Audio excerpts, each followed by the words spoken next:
بتجيبه من اخر الدنيا علشان تاكل كشري.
قول لي بقى اسمك لا ايه؟ انا ما بتكلمش اصلا؟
كشري السني شكله من الناس القديمة قوي في الجيزة. خلينا نشوف. بيرش مية تقريبا عشان هم حاجة متعودين عليها كده. صباح الخير، ازي حضرتك؟ انت بتعمل ايه هنا؟ جاي تاكل ها؟ تعملي معايا. الله يخليك، بألف هنا، اتشرف بيك. اشرف من الجيزه ان شاء الله. استاذ اشرف، قول لي يا استاذ اشرف، انت يعني الجو لسه الصبح بدري قوي، انت جاي تاكل كشري الصبح كده؟ الصبح ألذ حاجه. ألذ حاجه. ألذ حاجه. طب قول لي ايه رايك بقى في المكان وايه رايك في الكشري هنا؟ كلمني عن الكشري السوري شويه. لا هو هنا ما شاء الله يعني من علامات الجيزه زي ما بنقول. الكشري ده الصبح في علامات كده بتبقى معينه ما لهاش حل. قديم قوي المكان ده. السني ده ما شاء الله عليه جدي، مش هقول لك والدي، ده من ايام جدي. يعني من بس ايام جدا. السني الاصلي وده هندي. ده ايه؟ ما شاء الله نفس وصلت عند كشري السني وهنا داخلين نعرف ايه الحكايه. صباح الخير، انا تقريبا جاي اكل معاكم كشري. ايه الاخبار وايه الحكايه وايه الافكار الجميله دي؟ الاخبار الكشري ده حته تانية خالص خالص خالص. مكان هنا بسم الله ما شاء الله، كشري احلى بتاع كشري في مصر يعتبر. حاجه هنا تختلف عن اي بتاع كشري تماما. يعني هل في سر في الخلطه؟ سبحان الله كده ربنا هو كشري مميز. حاجه تانية. مهما هتاكلي كشري لا ده مميز، ليه طعم تاني. يعني في ناس كتير عندها برضه كشري كلهم جمال، بس ده كده فيه سحر كده ما تفهميش فيه ايه. بصراحه انا حاسه ان انتوا جايين من بعيد. صح ولا؟ جايين فعلا من بولاق ابو العيله. جايين من بولاق ابو العيله. انت تاكل الكشري من هنا تجيلك الرعشه بتاعت ابو عدنان. سلمى يعني انتوا جايين من بولاق الجيزه عشان تاكلوا كشري؟ اه والله وانتوا هم دول اللي جايبيننا. ايه رايكم فيه؟ هم اللي جايبينك؟ هم اللي جايبيننا والله عشان ياكلوا كشري. ايه رايكم؟ حلو، احسن بعيد عن كشري في العالم.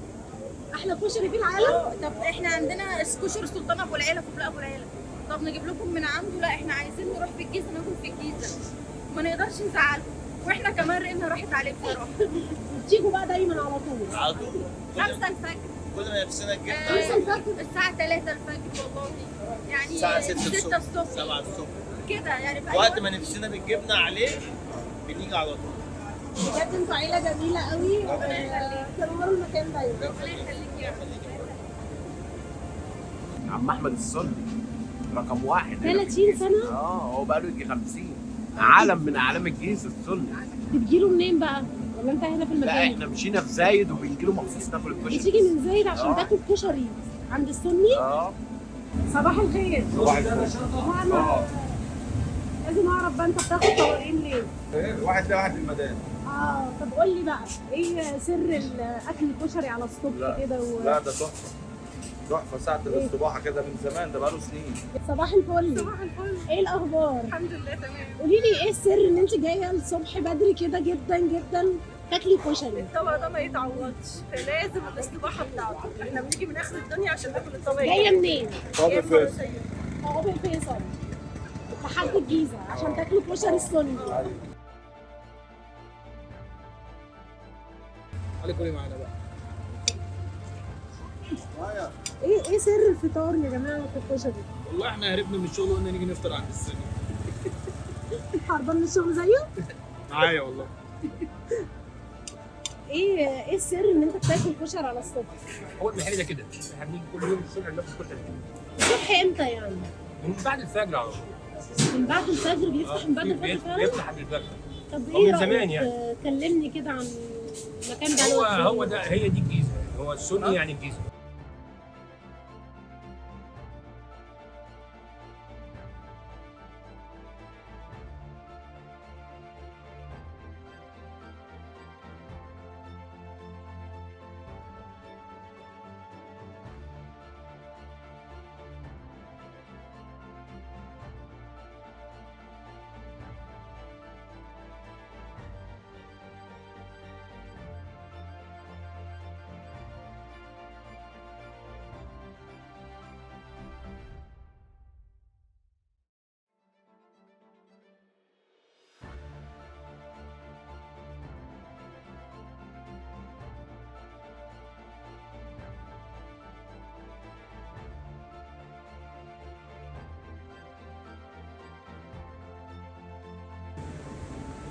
صباح الفل. قولي بقى انا متابعاك كده من ساعه ما جيت وحسيت صاحي من النوم جاي على هنا. لسه من النوم يعني عشان افطر.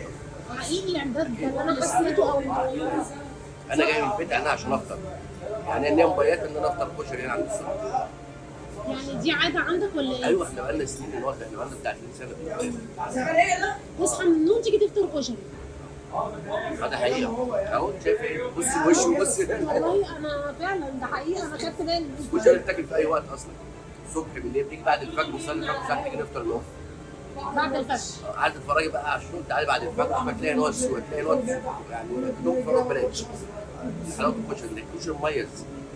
ايوه حاجه حقيقيه وحاجه مميزه، يعني هو مختلف عن اي كشري في الجيزه. عشان كده الجيزه كلها بتاكل من عند السني. ما ينفعوش. تعالوا قولي بقى جبت لكم كشري؟ انتوا عارفين حلو ولا لا؟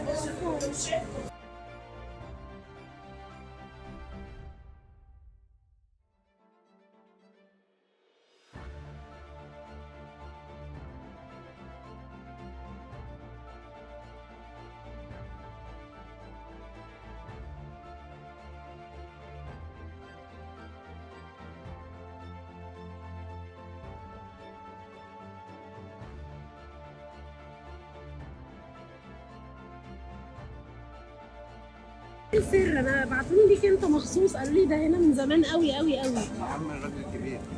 احكي لي بقى ايه السر ان تفطر كشري يعني؟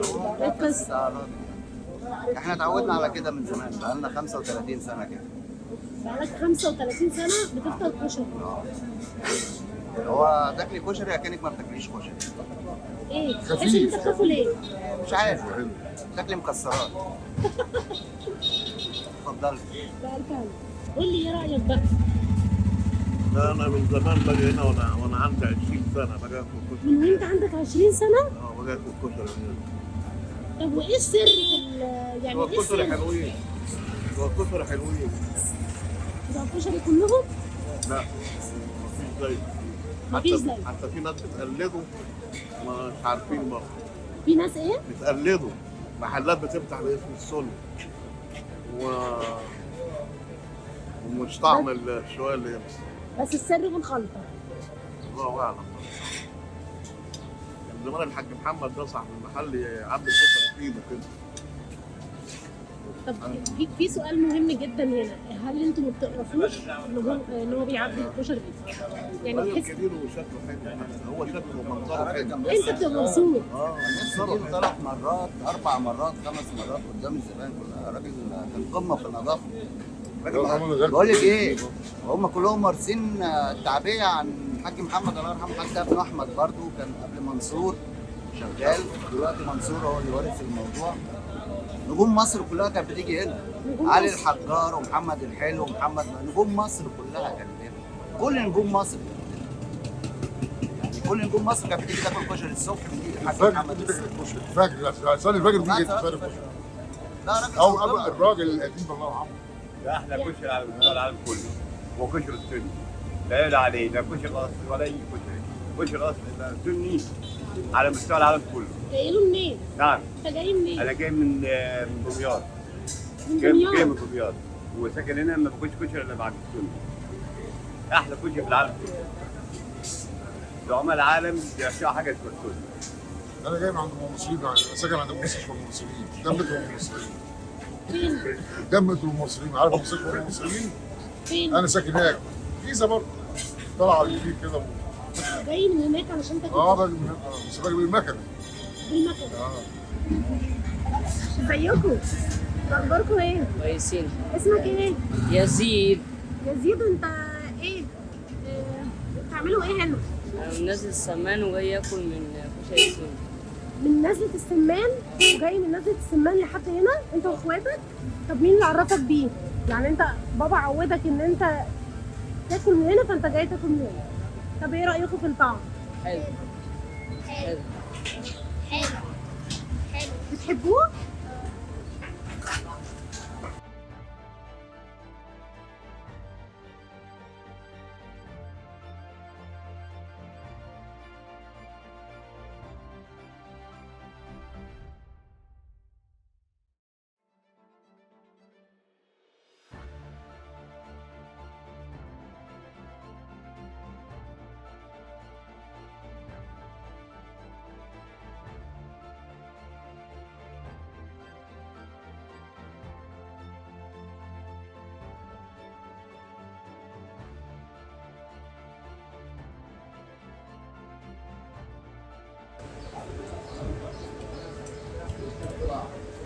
قول لي، متعود تفطر كشري على الصبح؟ لا صراحة أول مرة. أول مرة؟ أنت سمعت عنه ولا؟ لا بسمع عنه كتير في النت. جاي له عن السيرة يعني؟ الصبح بدري كده؟ لسه أول مرة أجي يعني. جاي تفطر كشري؟ وإيه رأيك بعد أول معلقة؟ لا حلو.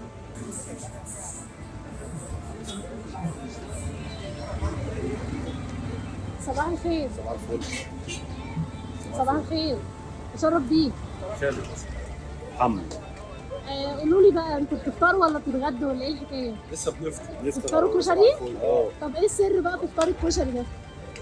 بصراحة متعودين عليك. الراجل ده أول مرة يجي. أنا أول مرة أجي هو، بس أسمع عنه طبعا من زمن الزمن. فكنا قريبين من هو، فقال لي طب فطرك كشري، قلت له عند السن يعني. بص حتى احنا عرقنا من المشي قبل ما ناكل. اتفضل. وانت بقى شكلك مش اول مره. لا أنا من هنا فباجي كتير. كل قد ايه؟ ممكن كل شهر مرة ولا حاجة. بقالك قد ايه اصلا تعرف السني، او بتيجي بقالك قد ايه؟ او تعرفي بقالك قد ايه؟ 15 سنة. 15 سنة أكتر حاجة زي كده.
صباح الخير. صباح صباح الخير. صباح الخير. قول لي بقى ايه الفكره ان انتوا بتفطروا كشري؟ لا ده احنا بدري من زمان. السن ده من بدري العيش رقم واحد بصراحة. العيش والله. لا السن بأمانة رقم واحد. كل حاجة بتيجوا كل يوم عشان تفطروا كل كشري؟ يوم كل يوم؟ والله كل يوم سليم. طب احنا والمعده؟ اصلا من فيصل فيصل فبناخد بس بنجيله المكنه كل بتاعتنا وبنيجي على طول. يعني انتوا بتيجوا من فيصل أيوة، لحد كل يوم. الجيزه؟ كل يوم منفصل من 20 من هنا كل يوم. ازيك يا حاج؟ صباح الفل. صباح الجمال. ايه بتفطر كشري؟ احلى كشري. طب ما تقول لنا بقى ايه كده ايه السر في ان انت تفطر كشري؟ يعني انا اسمع الناس تفطر فول طعميه. كشري الحاج احمد معلش عليه طول عمرنا من ايام ابوه الحاج. كشري السني. انا اقدم يعني اعتبر عجوز في السن. انا على زمن على ابو قديم في عالم من اعلام الكشري الحاج احمد صحيح والله. ما كانش كده ما كنتش اجي افطر كشري. يعني انت بتيجي بقالك قد ايه تفطر كشري؟ يعني نقول مثلا ايه 22 سنه 24 سنه 26 سنه. انا عندي 64 سنه عمري كله هنا مع عند الحاج احمد. نقوم من النوم الصبح نيجي نفطر هنا احلى شويه كشري. طب وبالنسبه للمعده وسلامه المعده؟ يا الله اكبر انت تحسدونا؟ لا يعني بيقولوا بقى كشري وانتفاخات ولكن ده ما لا بيحصلش لا مع الله الكشري. اكبر الحاج احمد عايز شغله كله صابح اهو. البوتاجاز شغال والدنيا حلوه وعالم من اعلام مصر الحاج احمد. تاريخ الكشري الحاج احمد السوري من ايام ابوه.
لا يا منصور لحظه هبعته لك دلوقتي لحظه.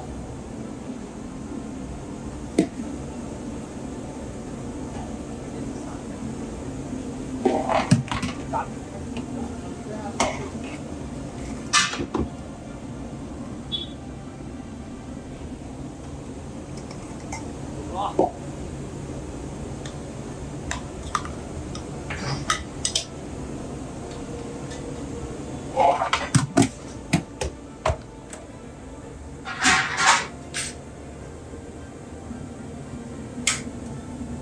قولي بقى يا عم منصور، ايه سر الخلطة دي؟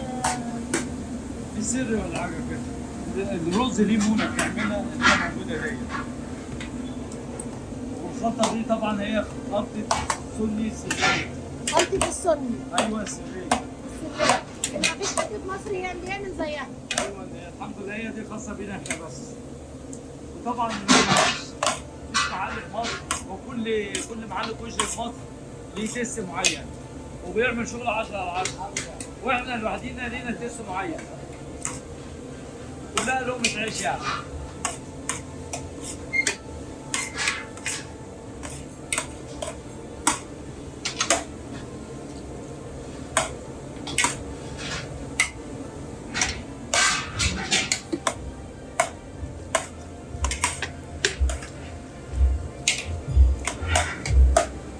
صلصة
كاس 20.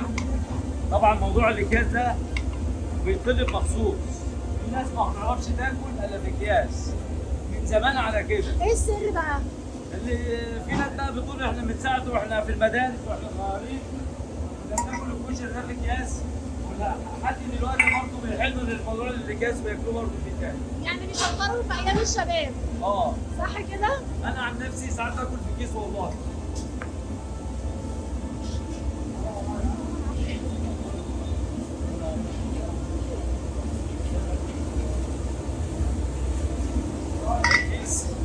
الزبون الحاجه بتاعته لوحدها، التقليه لوحدها، والصلصه لوحدها، والشطه لوحدها، وفي الاخر بتتحط كده.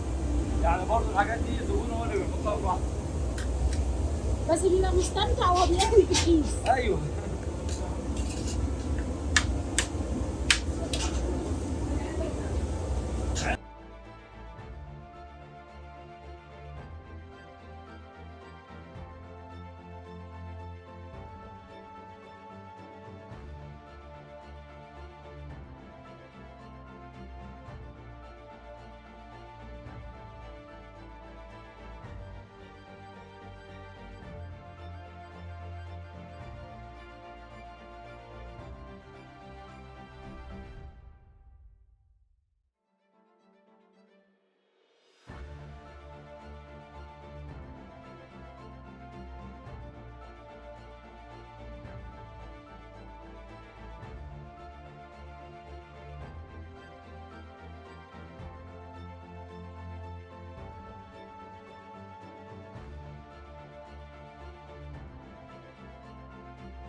اتشرف بيك. علي قول لي يا علي، انت جاي بتاكل هنا من قد ايه او بتيجي اول من- مره اول مره سمعت عنه في التيك توك من التيك توك. طيب جربه. طيب بعد ما تدوق بقى تبعت لنا رايك. في زبون النهارده جالي في السباحه وحلف لي يقول لي والله انا جاي من العالمين اخد كشري وامشي تاني. حتى انا قلت لهم اللي بعتني قلت لهم ما الكشري هيبوظ مش قالوا لا مالكش دعوه روح بس معانا. خد علب طبعا قلت لهم مش هيبوظ ما تقلقش. الكشري بتاعنا روح طويله. من العالمين. والله بيقول لي انا قلت له انا جاي لقرايبك هنا ولا حاجه ولا بتاع. جاي لهم وبعد كده هتيجي تاخدوه. قال لي لا انا قرايبي مش عارف انا قرايبي في جزازه ولا فين بس انا مش هروح لهم كمان. اخد الكشري من هنا زي ما جيت واروح العالمين تاني. حلو قوي الموضوع ده. طب كلمني بقى، انتوا بقالكوا قد ايه؟ بقالكوا كام سنه فاتحين؟ احنا تقريبا على كلام الحاج احمد في الثلاثينات كده داخلين على 100 سنه. 100 سنه لحد الان. اللي كان طبق من 60 سنه ولا 70 سنه هو نفس الطبق ما اتغيرش. نفس الطبق ما فيش حاجه اي حاجه اتغيرت فيه. نفس الجوده. نفس كل حاجه سعر ما اتغيرش. يعني بنقول لما القوطه بتغلى الحاج احمد بيجيب القوطه هي بيجيب اغلى قوطه ولا بنحط عليها ميه ولا حاجه حتى في الغلا عشان الطبق برضه ما يتغيرش. قول لي بيجيلك ممثلين، بيجيلك ناس مميزه. زي مين؟ هم ايام مسرحيه الزعيم ممثل عادل امام كان بيجيب الفرقه بتاعته كلها هنا للسباحه. كل يوم؟ لا هو مش كل يوم يعني بيقول على فترات كده. ممثلين بقى كتير كانوا بيجوا هنا كده وبنصور معاهم ومعروف كله في الفيديوهات يعني. واللي بيبعت رجال اعماله يجيبوا لهم كشري للناس اللي يعني بيجيبوا الحاجات دي. في لعيبه كوره كانت بتيجي يعني ناس كتير قوي هنا معروف في المعهد كده. انا اتشرفت جدا بيك يا عم منصور النهارده في كشري السني. قول لي يا عم منصور، انا سمعت ان انت اقدم واحد. لا مش اقدم واحد، في ناس اقدم مني كتير قوي. مين اقدم منك؟ واحده اسلام اقدم واحد